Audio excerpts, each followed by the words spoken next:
I showed you, presented to you the different levels that are involved in this debate. The description of this medium level M is already subdiscipline dependent from a neoclassical view. M is typically a mathematical construction, and you are not interested in the causal relation of these constructed things with other things. You just want to know what they are, the preferences. Whereas if you come from behavioral economics or neuroeconomics, they are typically mental events, mental states of different kinds. And now we see how the classical economists argue against the possibility of neuroeconomics being an important part of economics. Now, standard economists critical of neuroeconomics take the situation of economics to be analogous to classical gravitation, not to genetics, the way I described it to you. And then what is often described as opening the black box or investigating the mechanistic basis of choice will not be helpful, as it would not have been helpful, was not helpful in gravitation for 170 years from the 1940s on.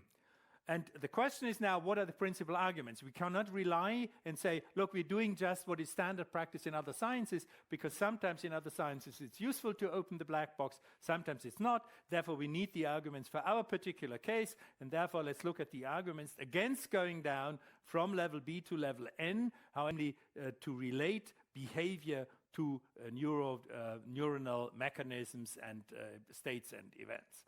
And I think there are two main arguments. When you analyze Gould and Pesendorfer, there are two main arguments, and they differ somehow in radicality. And what I call the most radical element you find has the following content, namely that opening the black box is necessarily irrelevant. Right? And of necessity, it's irrelevant. So it's just, so to speak, a category mistake if you think opening the black box will be helpful for economics, because necessarily that's irrelevant. And the argument by Gould and Pesendorfer is this: economic models make no predictions or assumptions about body temperature, blood sugar level, or other physiological data, and therefore such data cannot refute economic models. That's the principled argument. They say if you have an economic model that's completely silent about anything like these physiological data, these are of course now more on the behavioral economic side, but as I said, they have a continuum between behavioral and neuroeconomics, and they say, look, when we talk economic models, they have no relation whatsoever to these physiological data, and there necessarily everything you learn about physiology is completely irrelevant. It's the same as if you learn something about, say, human blood sugar level, and you wanna say, does that have an influence on our ideas of the development of stars? No, it's not involved, right? It's completely different areas, and therefore this is the claim. And then necessarily these investigations into physiological data or neurodata necessarily is irrelevant for economics. This is the idea. And the argument is, and you will remember certain things from the session on macroeconomics and microeconomics, I call this the conceptual distinctness argument. Namely, that argument says there is an unbridgeable conceptual distance between the two areas. Right? And therefore, they can't be fruitful interacting because there is just no bridge whatsoever. And there cannot be any bridge because they are just conceptually so distinct that you can't make connections. And that's, of course, if these concepts are really so different, then it's necessarily so. It's not contingently so that, we haven't found something out, but it's just the things are so different that there cannot be any connection. And that is one of the arguments that Gould and Pesendorfer have. Now, here it is the application is economics is fundamentally about choices, and thus for conceptual reasons only choice data can be pertinent. That's the basic idea. So economics says, only data about choices are relevant, and data about blood sugar, or whatever your brain is doing is just absolutely irrelevant for conceptual reasons. Now, in order to appreciate the argument, consider the following fictitious discipline. to make it a little sharper, that you really see they have a point here. Whether it's true in the end is a different story, but there is a point, and I'm going to make this more plausible. I invented a discipline that's called neuromathematics star. There is a discipline, neuromathematics. They are doing different things. But I invent here neuromathematics star in parallel to neuroeconomics, namely in the following: mathematics is fundamentally about proofs. And what you can say as a neuromathematician star, you can say, look, can't we investigate the brain activity when people proving theorems, right? That is opening the black box, you know. When someone proves a theorem, he thinks or she thinks, and then says da-da-da-da-da, and here's the proof, and then other people also go through it. Yes, the proof is correct. And then you may say, okay, that's interesting. So let's open the black box, what's happening in the brain, and let's investigate what's happening during a proof. You know, what's the neural activity going on there, right? Now, the question is, when you ask, could neuromathematics star contribute to mathematics itself by, for instance, distinguishing valid proofs from invalid ones, which is, of course, absolutely central. And when you say, well, if somebody thinks he's got the right proof but makes a mistake, will that be represented in the brain, that he or she made a mistake during the proof? If the person, and then, you know, all the dopamine comes or whatever, you know, oh, I've got the proof, wow, heureka, heureka, you know, and the brain is just, you know, jubilating, but the proof is false, right? So the question is there any sense in that neuromathematics star could contribute to the distinction between valid proofs from invalid ones? And that sounds extremely implausible, right? I mean, there's no way. Or finding simpler or more elegant proofs. This is also something very important in mathematics. You've got a proof, say the last time, which one was that? A proof of 140 pages, I think, was given for a very complicated problem, and then it was a great progress. Someone could shrink that proof to 40 pages, a more elegant proof. Could that neuromathematics help us by investigating the brain processes? You know, it looks extremely unlikely, okay? Or finding alternative axiomatizations, right? This is also something important in mathematics. Could this neuromathematics improve that, you know? Well, absolutely. It seems to be absolutely no way. So it seems to be that for mathematics, this sort of neuromathematics star would be utterly useless. It may be interesting for other reasons, but certainly not as a contribution to mathematics itself, right? In any sense, neither as a replacement nor as an addition or anything. It would be just completely useless, right? And this is the same perspective that I think Gould and Pesendorfer have in mind, that, you know, these data and all these hypotheses that you have then about behavior or about brain processes, it may be interesting, but it cannot contribute to the task of economics proper, right? It can't contribute. It's just on a different planet, so to speak. Okay. So this should make it plausible why neoclassical economists may have the conviction that this neuroeconomics cannot in principle contribute to economics.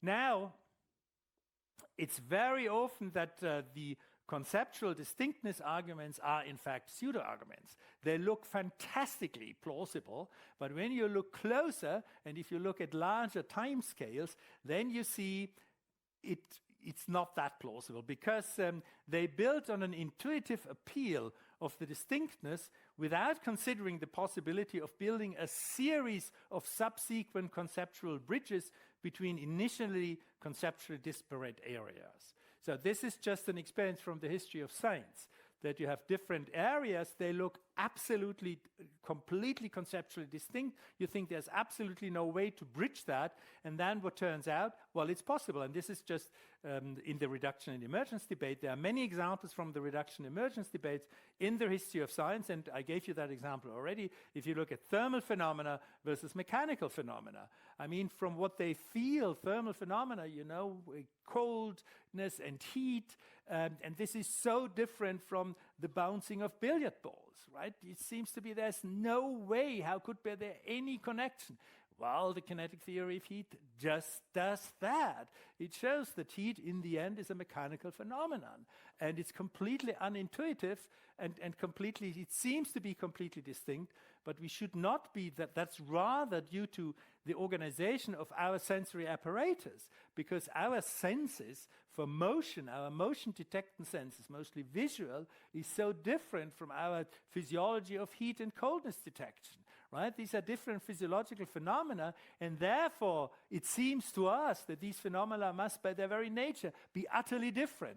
No, we are using different measuring apparatus, so to speak, and therefore they appear different. And if you look behind that, what is behind our sensory representation of these phenomena, you may discover, well, no, they're the same. Their nature is the same, mechanical phenomena.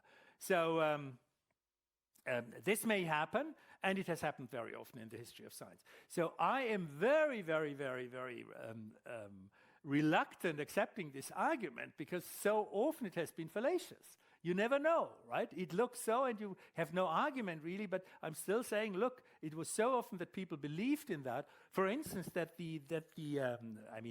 for 2,000 years almost, that the heavenly sphere beyond, including the moon and beyond, is utterly different in nature from what's happening on the earth. This is really since Platonic times, say 400 before Christ till the 17th century, that people really believed that the heavens are made of the material stuff is different. It's the fifth element, and we have other elements here. And if you look at the order of the phenomena on the sky and compare them with the disorder and chaos on our earth, people said that's got to be very different. It's got to be different matter, different laws. Well, they hadn't laws, but anyway, different sort of order-generating principles. And the earthly sphere is utterly and fundamentally different from the celestial sphere.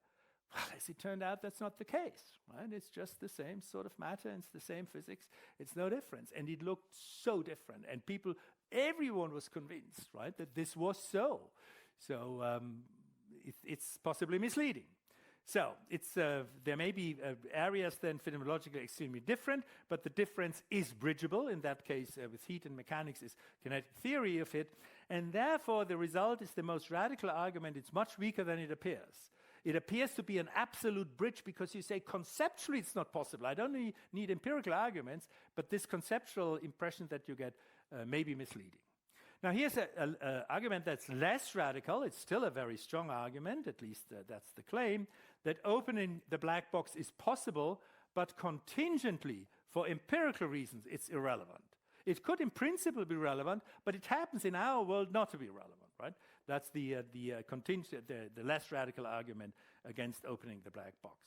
Now, Bernheim, for instance, expresses that. I think that many, at least this argument, many mainstream economists see neuroeconomic inquiry as largely orthogonal to traditional economic analysis. It cannot really be contribute for empirical reasons. That's not in the quote directly, but I read that in that context that way, okay? And therefore, a positive economist gains nothing from knowledge of the neural underpinnings of choices. It just isn't helpful. And again, I give you, in a second, I give you an illustration for that. Gould and Pesendorfer state, standard economics does not study the causes of preferences, right? And that's already, if they had asked me, should we speak about the causes of preferences, I would be a little careful, because if you think that preferences are really a mathematical construction, then they do not have causes at all. It's just the wrong question. And therefore, it's already a category mistake to speak about causes of preferences. So I would have really hard-nosed neoclassical economists shouldn't speak about it. They say there are no causes for preference. It's a mathematical construction in order to explain or predict choices, and there's no question of the causes. Anyway, so now I give you an argument why this is potentially, at least, again, a very strong argument for which I can give you an illustration, and this is the same illustration I used already, the square peg and round hole, in my discussion about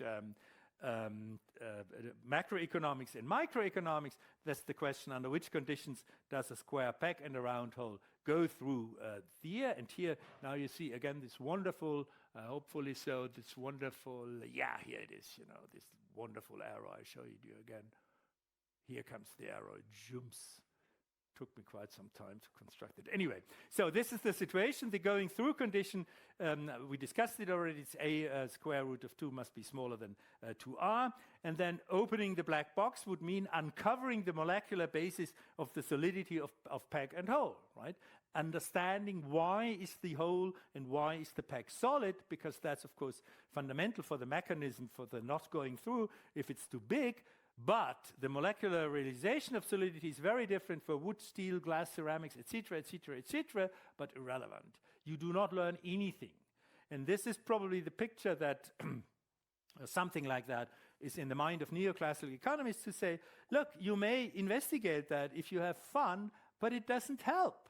If you are interested in the going through condition, the cause, the realization of solidity is just irrelevant. It's just important that it is solid, and you do not contribute to any understanding by telling me how in that particular wooden PEG the solidity is realized. It's just irrelevant, right? I had the same example already with respect to macroeconomics in order to show what Hoover may have in his mind. All right.